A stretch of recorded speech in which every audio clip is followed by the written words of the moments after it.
নমস্কার, আপনারা দেখছেন জে নিউজ বাংলা। সকলকে প্রণাম ও ভালোবাসা দিয়ে শুরু করছি আজকের নিবেদন।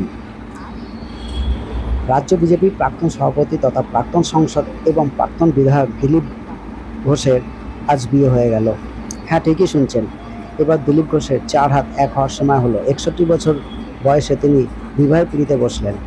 শুক্রবার তার নিউ টাউনের বাড়িতে বিবাহ বন্ধনে আবদ্ধ হওয়ার কথা রাজ্য বিজেপির প্রাক্তন সভাপতি তথা প্রাক্তন সংসদ এবং প্রাক্তন বিধায়ক দিলীপ বাবু। পাত্রী রিঙ্কু মজুমদার। বিজেপি করার সূত্রেই আলাপ দুজনের। দিলীপবাবুর ঘনিষ্ঠ মহলের বক্তব্য, গত লোকসভা ভোটে হেরে যাওয়ার পর দিলীপ যখন খানিক বিষণ্ণ, তখন রিঙ্কুই প্রথম একসঙ্গে সংসার বাঁধার প্রস্তাব দেন। তিনি নাকি বলেছিলেন এখন তো তার সঙ্গে কেউ নেই, তিনি দিলীপের সাথে থাকতে চান। দিলীপ প্রথমে রাজি না হলেও পরে ভেবেচিন্তে দেখে এবং তার মায়ের পীড়াপিড়িতে রাজি হন। কারণ 6 মাস আগেও তিনি সংসার ধর্ম পালনের কথা ভাবেননি, কিন্তু ধীরে ধীরে তিনিও বুঝতে পারেন জীবনের এই বৃত্তটি পূর্ণ করতে হবে। গত 3 এপ্রিল ইডেনে আইপিএল ক্লাব হাউসের 11 নম্বর বক্সে বসে খেলা দেখেন দিলীপ, তার হবু স্ত্রী এবং শ্বশুরবাড়ির লোকেরা। বৃহস্পতিবারই দিলীপের আসন্ন বিবাহের বিষয়টি জানাজানি হতে শুরু করেছে। সরাসরি তাকে প্রশ্ন করেছিল একটি সংবাদ মাধ্যম। দিলীপ তার অনুকরণীয় ভঙ্গিতে বলেন, কেন, আমি কি বিয়ে করতে পারি না? বিয়ে করা কি অপরাধ? ওই সংবাদ মাধ্যমকে দিলীপ হ্যাঁ বা না কিছুই বলেননি ঠিকই, তবে দিলীপের ঘনিষ্ঠরা বলেছেন বরাবরের মতোই তিনি একটি সাহসী সিদ্ধান্ত নিয়েছেন। তবে পরে এক সংবাদ মাধ্যম দিলীপবাবুকে কিছু প্রশ্ন করেছিলেন। প্রথম প্রশ্ন, দিলীপবাবু আপনি কোনো টেনশনে আছেন? দিলীপবাবু বলেন, টেনশনের কী আছে, একটা দায়িত্ব পালন আর আমাদের পরম্পরাকে এগিয়ে নিয়ে যাওয়ার জন্য যেটুকু করার করব। দুপুরবেলা আমি আমার পূর্বপুরুষকে পিণ্ড দিয়েছি, শ্রাদ্ধ করেছি, সন্ধ্যাবেলা পরিণয় হবে, এটাই জীবনে বাকি ছিল। বাড়িতে মা আর আমি, আর কেউই নেই।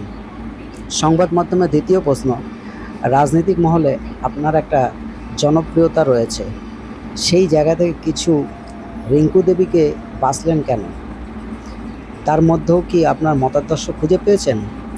দিলীপবাবু বলেন, মতাদর্শ তো আমাদের পার্টির 2012 থেকেই, এতে আমার কোনো কৃতিত্ব নেই।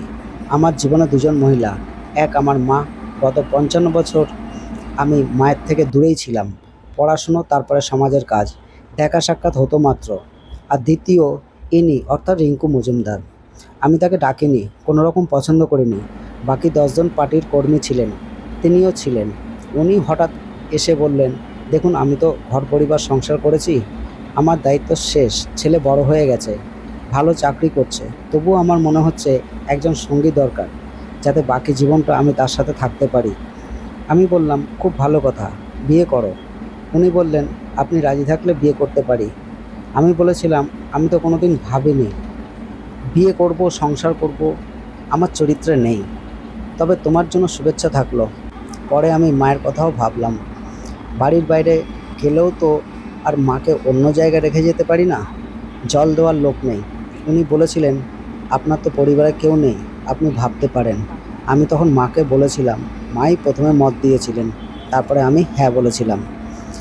সংবাদ মাধ্যমের তৃতীয় প্রশ্ন, অনেকেই বলেছেন সংঘ বা বিজেপি চায়নি দিলীপ ঘোষ বিয়ে করুক।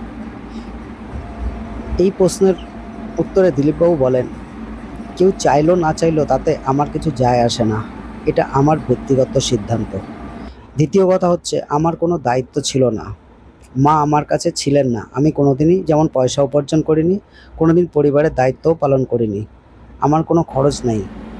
আর যা 10-20 বছর বাঁচবো, আমি পরিবারে কারোর বোঝা হতে চাই না, পার্টিরও বোঝা হতে চাই না। একজন সঙ্গী থাকলে তার দায়িত্ব আমার, সেও আমার দায়িত্ব নেবে। আমার মায়ের এখন 84 বছর বয়স, তাকে দেখার একটা লোক লাগবে, আমি যদি দেখতে যাই আমার কাজে ক্ষতিগ্রস্ত হবে, সেই জন্য এই সিদ্ধান্ত। একদিনের ব্যাপার, কাল থেকে আবার পার্টির কাজে লাগবো। যাই হোক, আজকে খবর এই পর্যন্তই। নেক্সট দেখা হবে নেক্সট ভিডিওতে।